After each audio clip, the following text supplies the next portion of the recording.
Hey everyone. तो आज हम बात करेंगे मेंस्ट्रुअल साइकिल के बारे में। अब ये मेंस्ट्रुअल साइकिल है। मेंस्ट्रुअल साइकिल होता क्या है और किस में होता है, सबसे पहले तो ये बात समझ लेते हैं। ठीक है, जो मेंस्ट्रुएशन होता है वो किस में होता है? मैमल्स में होता है। और मैमल्स में भी एक स्पेसिफिक कैटेगरी है जिसका नाम है प्राइमेट्स। ये प्राइमेट्स में होता है। अब प्राइमेट्स क्या होते हैं? देखो, अभी के लिए इतना जान लो कि प्राइमेट्स में चिंपैंजी, ह्यूमंस, एप्स ये सब होते हैं। प्राइमेट्स में चिंपैंजी, ह्यूमन बींग्स और एप्स ये सब आते हैं। और नॉन प्राइमेट्स में कौन कौन से होते हैं? जैसे कि डॉग हो गया, कैट हो गई, और टाइगर हो गए, लॉयन हो गए, ये सब नॉन प्राइमेट में आएंगे। तो देखो, जो प्राइमेट्स हैं सिर्फ उनके में ही ये प्रोसेस होगा। प्राइमेट्स में भी ये सिर्फ प्राइमेट्स में ये प्रोसेस होगा मेंस्ट्रुएशन। और जो नॉन प्राइमेटा है उनमें मेंस्ट्रुएशन नहीं होता है। तो उनमें कुछ और होता होगा। ऑफ कोर्स उनमें एस्ट्रस साइकिल होता है। एस्ट्रस साइकिल की स्पेलिंग जो होती है वो जनरली हम लोग देखते हैं कई जगह ऐसी लिखी होती है ESTROUS, और कई जगह OESTROUS, यानी ओ से स्टार्ट होता है, कई जगह डायरेक्ट ई से होता है। ठीक है, तो जैसे कि तुम देख सकते हो मैंने ऑलरेडी लिख लिया है। तो देखो यहाँ पर देख सकते हैं, फर्स्ट जो पहला मेंस्ट्रुएशन स्टार्ट होता है, जो फर्स्ट टाइम प्यूबर्टी में जाओ, ये प्यूबर्टी की एज क्या है ये बोल देते हैं 12 to 13 ईयर्स वैसे होती है, पर जनरल 13 मतलब मेनली 13 होती है। 13 ईयर को हम बोल सकते हैं कि प्यूबर्टी की एज है, प्यूबर्टी हिट करती है इस टाइम पर। ठीक है, तो फर्स्ट टाइम जो मेंस्ट्रुएशन होता है, फर्स्ट टाइम जो मेंस्ट्रुएशन आता है उसको हम मिनार्क बोलते हैं। और जो लास्ट मेंस्ट्रुएशन होता है उसको हम मेनोपॉज बोलते हैं। इसकी स्पेलिंग MENOPAUSE है। ठीक है, मैं भी दिखा दूंगी NCERT से, तो तुम्हें ज़्यादा सही से समझ में आ जाएगा। ठीक है, अब देखो इसकी एज क्या है। मेनोपॉज की एज है अबाउट 50 ईयर्स। 50 ईयर्स मतलब 50 साल की उम्र, मतलब कि तुम्हारा प्यूबर्टी से स्टार्ट होती है और 50 ईयर्स अप्रॉक्स है। 50 से ज़्यादा भी हो जाता है, कई लोग में 56 60 तक जा सकता है। ऐसा नहीं है कि इसी टाइम पे स्टॉप हो जाता है, बट इट कह सकते हैं ना कि एक अप्रॉक्सीमेशन है। तो अप्रॉक्स जो है वो 50 ईयर्स है। ओके, तो अब बात करते हैं कि जो ये मिनार्क में और मेनोपॉज है, इनके बीच में ही मेंस्ट्रुएशन चलेगा। और जितनी दिनों तक मेंस्ट्रुएशन चलेगा, समझ लो उतने टाइम तक फीमेल फर्टाइल है। मतलब ही टाइम पीरियड तक फीमेल जो है वो एक फीमेल कंसीव कर सकती है। ठीक है, okay, so let's read NCERT। तो देखो मेंस्ट्रुअल साइकिल यहाँ पर दिया है। द रिप्रोडक्टिव साइकिल, जो मेंस्ट्रुअल साइकिल है कैसी साइकिल है? रिप्रोडक्टिव साइकिल, यानी कि इस साइकिल के थ्रू रिप्रोडक्शन की, एक सेकेंड में साइज पहले छोटा करो यार, मी डू इट ओके या reproductive cycle in the female primates. Female primates में जो रिप्रोडक्टिव साइकिल होती है उसी को हम मेंस्ट्रुअल साइकिल कहते हैं। फीमेल प्राइमेट्स क्या है? देखो यहाँ पर एग्जांपल भी दिया है, मंकी, एप्स और ह्यूमन बींग्स का, जैसे कि मैंने तुमको बताया था। ठीक है, तो मेंस्ट्रुअल साइकिल क्या है? एक ऐसी रिप्रोडक्टिव साइकिल जो कि किस में होगी? फीमेल प्राइमेट्स में होगी। फिर देखो तुम्हें यहाँ पर क्लियर किया गया है, मेंस्ट्रुअल साइकिल जो होती है वो कब बिगिन होती है, स्टार्ट कब होती है? प्यूबर्टी के टाइम पे, और उसको हम मेनार्क कहते हैं। The first menstrual cycle begins at puberty and is called menarche. फिर इन ह्यूमन फीमेल्स में मेंस्ट्रुएशन जो होता है, अपने एनसीईआरटी के साथ साथ पढ़ो भाई। Menstruation is repeated at an average interval of about 28 to 29 days. ये मैंने तुम्हें बताया था। मेरा कहने का मतलब क्या था, लेट मी शो यू, कि सपोज इस डेट को, आज कोई एक डेट है, उस दिन मेंस्ट्रुएशन हुआ है फीमेल का, तो फिर 28 से लेके 29, 28 दिन भी हो सकते हैं, 29 दिन भी हो सकते हैं। ठीक है, उसके बाद या 29 दिन के बाद ही दूसरी मेंस्ट्रुएशन हो गई। यानी फर्स्ट मेंस्ट्रुएशन सपोज इस दिन को हुई थी और दूसरी मेंस्ट्रुएशन इस दिन हो रही है। ठीक है, यही कहने का मतलब है इसका, कि एवरेज जो टाइम होता है इसके बीच में वो 28 to 29 डेज का होता है। And the cycle of event starting from one menstruation till the next one is called menstrual cycle. और ये जो है साइकिल जो स्टार्ट होती है पहली मेंस्ट्रुएशन से लेकर के दूसरी मेंस्ट्रुएशन के बीच में, ये जो साइकिल होती है ये बार बार रिपीट होती है ये जो साइकिल, इसी को हम मेंस्ट्रुअल साइकिल कहते हैं।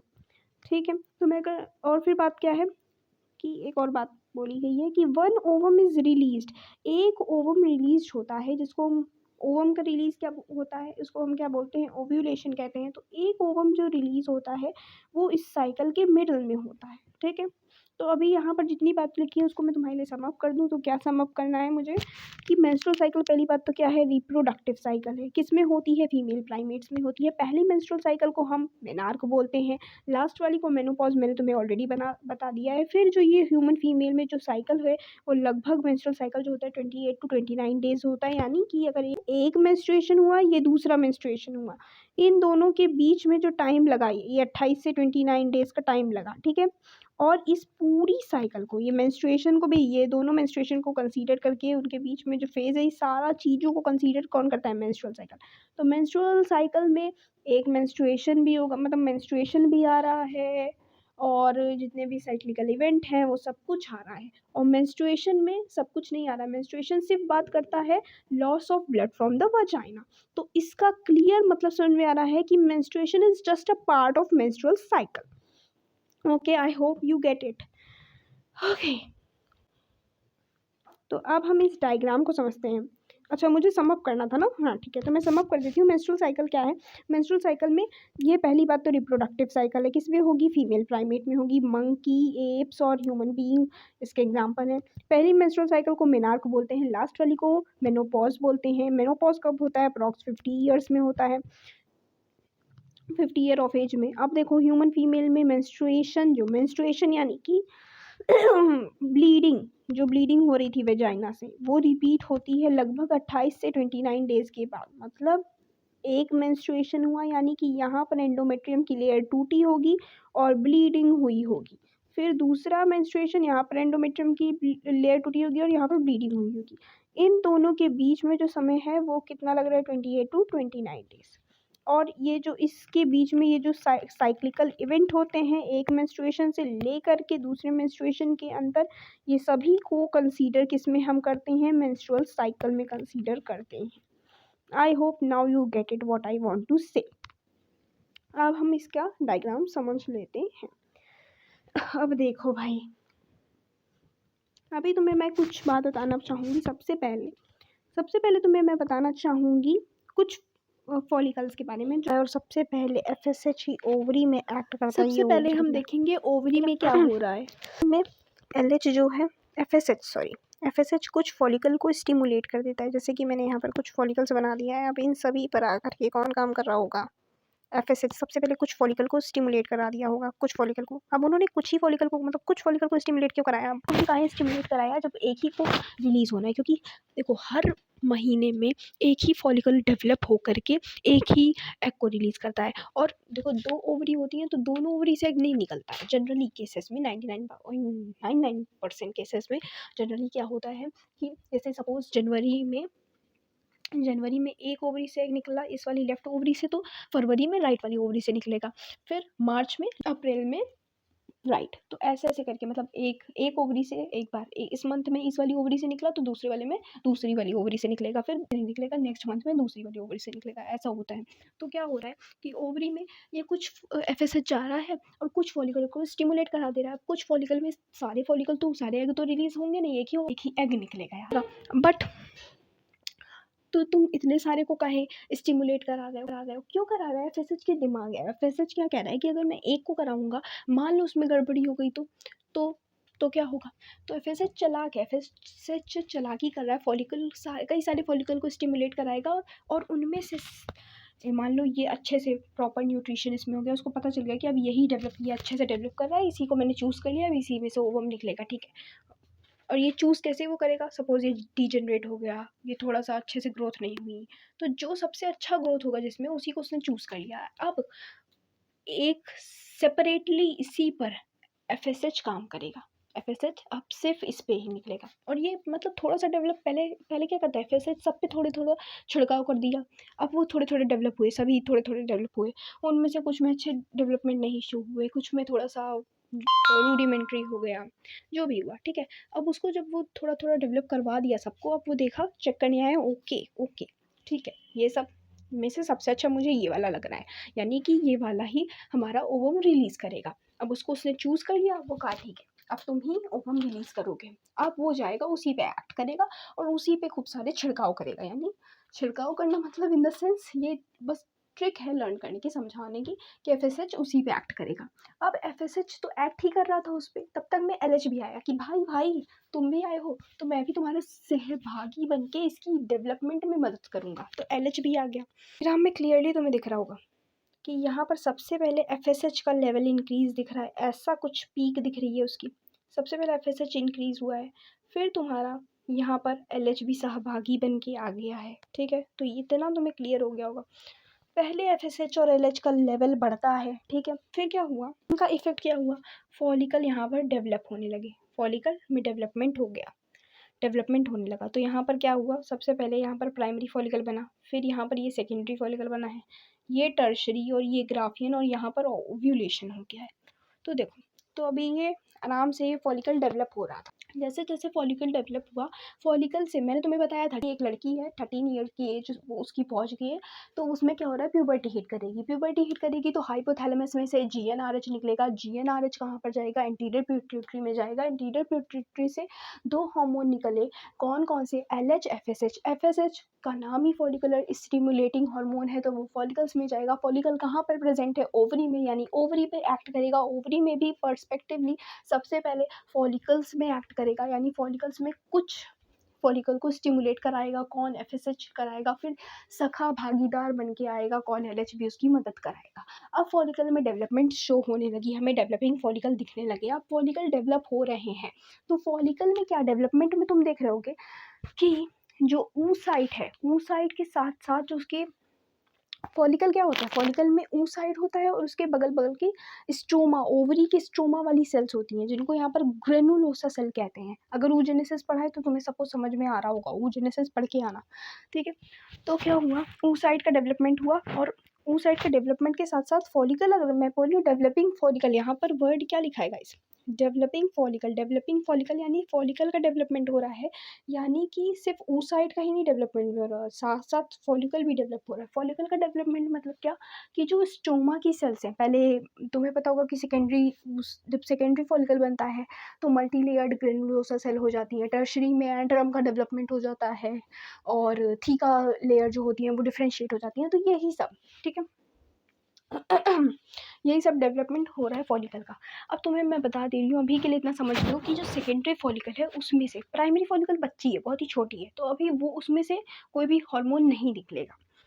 जो हार्मोन निकलना है, एस्ट्रोजन जो निकलेगा, वो कहाँ से निकलेगा, सेकेंडरी फॉलिकल से निकलेगा। किससे निकलेगा, सेकेंडरी फॉलिकल से निकलेगा। Is it clear, clear, I hope, ठीक है। सेकेंडरी फॉलिकल से वो निकलना चालू हुआ, यानी यहाँ से एस्ट्रोजन का रिलीज होना चालू होगा। एस्ट्रोजन कौन रिलीज करता है, फॉलिकल। फॉलिकल में जो छिपी हुई स्टोमा सेल हैं, जो सखियाँ हैं, जो oocyte की सखियाँ हैं, जो बगल बगल में बैठी हुई है ना, oocyte की सखियाँ हैं, वो रिलीज कर रही हैं किसको, एस्ट्रोजन को निकाल रही हैं। यानी कि खूब सारा एस्ट्रोजन किससे निकलेगा, जैसे जैसे फॉलिकल डेवलप होंगी, यानी कि ग्रेनुलोसा सेल भी खूब सारी डेवलप होंगी, जो भी स्ट्रोमा सेल है ओवरी की, ओवरी में जो सेल्स होती हैं उनको स्ट्रोमा सेल्स बोलते हैं, ठीक है। और वही इकट्ठा होकर के फॉलिकल बनाती हैं। तो उनमें से जैसे जैसे जितनी भी ग्रेनुलोसा सेल बढ़ रही हैं, जितनी भी ये सब डेवलपमेंट हो रहा है, वैसे ही वैसे एस्ट्रोजन का लेवल भी इंक्रीज हो रहा है। अब देखो, मैंने क्या बोला, हाइपोथैलेमस, फिर से याद करेंगे, प्यूबर्टी में है लड़की, हाइपोथैलेमस से जीएनआरएच निकला, जीएनआरएच एंटीरियर पिट्यूटरी पे काम किया, एंटीरियर पिट्यूटरी से एलएचएफएसएच निकला, एलएचएफएसएच कहाँ गया, यूट्रस, यूट्रस में नहीं, सॉरी, ओवरी में, ओवरी में फॉलिकल को डेवलपमेंट किया। फॉलिकल को डेवलपमेंट करने के बाद फॉलिकल से एस्ट्रोजन, और अभी एस्ट्रोजन निकला है, सिर्फ एस्ट्रोजन निकला है, और एस्ट्रोजन जाएगा ब्लड के थ्रू। गर्ल्स की जो जितने भी सेकेंडरी सेक्सुअल कैरेक्टर हैं वो सब एस्ट्रोजन की वजह से ही होते हैं। तो एस्ट्रोजन के रिलीज़ के साथ जितना भी लड़की में जो जो लड़की है उसके अंदर कई सेक्सुअल कैरेक्टर आएंगे। अब सेकेंडरी सेक्सुअल कैरेक्टर क्या क्या है, low pitch, broadening of हिप्स, development of breast, जितना भी ये सारे फीचर हैं वो लड़की में दिखने लगेंगे। अब वो ब्लड में जो एस्ट्रोजन है सिर्फ ब्लड में जाकर के बाकी जगह ही नहीं जा रहा है, वो यूट्रस में भी आ रहा है, और यूट्रस के एंडोमेट्रियम वाली लाइनिंग को भी अफेक्ट कर रहा है। तो यहाँ पर ये जो एस्ट्रोजन इंक्रीज हो रहा है वो एंडोमेट्रियम की लाइनिंग को अफेक्ट कर रहा है। 5 दिन तक तो खूब तगड़ा मेंस्ट्रुएशन हुआ, ठीक है। अब धीरे धीरे यहाँ पर तुम देख रहे होगे कि ये एंडोमेट्रियम की लाइनिंग बढ़ रही है, डेवलप हो रही है। तो मैंने अभी तक तुमको बताया कि FSH-LH का लेवल बढ़ा है, फॉलिकल का डेवलपमेंट हो गई है। तो मैंने अभी तक तुमको बताया कि FSH-LH का लेवल बढ़ा है, फॉलिकल का डेवलपमेंट हो गया है, फॉलिकल डेवलप हो रही है। जैसे जैसे फॉलिकल डेवलपमेंट हो रही है वैसे वैसे एस्ट्रोजन का लेवल, ये एस्ट्रोजन का लेवल बढ़ रहा है। अब देखो एस्ट्रोजन का लेवल क्या है, बढ़ रहा है। तो मैं तुम्हें 2 चीज़ बताना चाहती हूँ। मॉडरेट लेवल पे ध्यान से सुनो, मॉडरेट लेवल पे एस्ट्रोजन क्या करता है, मॉडरेट लेवल पे वो नेगेटिव फीडबैक देता है। यानी क्या? नेगेटिव फीडबैक क्या है कि वो अपने मम्मी-पापा को ही मना कर रहा है। मम्मी-पापा कौन है? इनके एस्ट्रोजन के मम्मी-पापा एफएसएच और एलएच हैं। यानी एफएसएच और एलएच ही ने किसको डेवलप कराया है? एस्ट्रोजन को डेवलप कराया है। एस्ट्रोजन के मम्मी-पापा कौन है? एफएसएच-एलएच। उन्हीं ने उसको जन्म दिया है उसी की वजह से। क्यों? क्योंकि एफएसएच-एलएच ही जा कर के ओवरी के फॉलिकल पे एक्ट किए, फॉलिकल से एस्ट्रोजन और प्रोजेस्टेरॉन निकलेगा। अभी प्रोजेस्टेरॉन नहीं निकला है, एस्ट्रोजन निकला है। तो अभी एस्ट्रोजन निकला है तो उसके मम्मी-पापा जन्मदाता कौन है? एलएच और एफएसएच ही है कहीं न कहीं। वो निकला भले ही कहीं से हो, एक्ट कौन किया था सबसे पहले? एलएच और एफएसएच एक्ट किए थे ओवरी के फॉलिकल्स पे, तभी कौन निकला? एस्ट्रोजन निकला। Is it clear? I hope so. अब देखो, अब एलएच और एफएसएच निकले हैं तो ये क्या करता है, ये इन्हीं को नेगेटिव फीडबैक देने लगता है मॉडरेट लेवल पे। यहाँ पर छोटे लेवल पे क्या हो रहा है कि जैसे जैसे एस्ट्रोजन बढ़ रहा होगा, सेकेंडरी फॉलिकल बनी तो एस्ट्रोजन बढ़ने लगा, एस्ट्रोजन को खुशी हुई, ओहो चलो चलो चलो नेगेटिव फीडबैक देते हैं। तो यहाँ पर ये जो तुम्हें डाउनफॉल दिख रहा है ना, एफएसएच एक लेवल तक इंक्रीज हो रहा था, रुको मैं क्लियर करूँ तुम्हें, और एफएसएच को नेगेटिव फीडबैक दे रहा है। कौन दे रहा है भाई? एस्ट्रोजन दे रहा है, एस्ट्रोजन ने रोक के रखा है। तो अब ये लोग का डाउनफॉल जो तुम्हें दिखा वो किसकी वजह से हुआ? एस्ट्रोजन की वजह से। अब एस्ट्रोजन देखो लो लेवल पे, मॉडरेट लेवल पे एस्ट्रोजन नेगेटिव फीडबैक देता है। पर अब देखो एक हद से ज़्यादा जब एस्ट्रोजन बढ़ जाता है ना, एस्ट्रोजन तो लगातार बढ़ रहा है, जैसे जैसे ग्राफीन फॉलिकल बढ़ी तो भैया बहुत ही ज़्यादा एस्ट्रोजन रिलीज हो गया, तो बहुत ज़्यादा बढ़ गया। अब जब एस्ट्रोजन बहुत ज़्यादा ऊंचाइयों पे, बुलंदियों पे छू जाता है तो वो पॉजिटिव फीडबैक देने लगता है। वो कहता है कि आओ, मतलब बढ़ावा देने लगता है, पॉजिटिव फीडबैक देने लगता है कि बढ़ो। अब क्लियर हो रहा हो तुम्हें? यहाँ पर ये जो डाउनफॉल तुम्हें एफएसएच का ऐसे दिख रहा है और एलएच का भी ऐसे थोड़ा सा डाउनफॉल दिख रहा है। पहले तो इंक्रीज़ हुआ, फिर दोनों को ये इन्होंने डिक्रीज़ कर रखा है। ये देखोगे तुम क्लियरली, एनसीईआरटी में देखो तो तुम्हें क्लियरली दिख रहा है ये डाउनफॉल ऐसे दिख रहा होगा। तो ये जो डाउनफॉल हुआ हो रहा है एफएसएच और एलएच का, ये किसके वजह से ही हो रहा है? एस्ट्रोजन। एस्ट्रोजन, क्योंकि एस्ट्रोजन मॉडरेट लेवल पे अपने मम्मी पापा को नेगेटिव फीडबैक देता है, यानी एफएसएच और एलएच को नेगेटिव फीडबैक देता है। अब ये नेगेटिव एलएच और एफएसएच को नेगेटिव फीडबैक दे रहा है, कौन दे रहा है भाई? एस्ट्रोजन दे रहा है, एस्ट्रोजन ने रोक के रखा है। तो अब इन लोग का डाउनफॉल जो तुम्हें दिखा वो किसकी वजह से हुआ? एस्ट्रोजन की वजह से। अब एस्ट्रोजन देखो लो लेवल पे, मॉडरेट लेवल पे एस्ट्रोजन नेगेटिव फीडबैक देता है। पर अब देखो एक हद से ज़्यादा जब एस्ट्रोजन बढ़ जाता है ना, एस्ट्रोजन तो लगातार बढ़ रहा है, जैसे जैसे ग्राफीन फॉलिकल बढ़ी तो भैया बहुत ही ज़्यादा एस्ट्रोजन रिलीज हो गया, तो बहुत ज़्यादा बढ़ गया। अब जब एस्ट्रोजन बहुत ज़्यादा ऊंचाइयों पे, बुलंदियों पे छू जाता है तो वो पॉजिटिव फीडबैक देने लगता है। वो कहता है कि आओ, मतलब बढ़ावा देने लगता है, पॉजिटिव फीडबैक देने लगता है कि बढ़ो।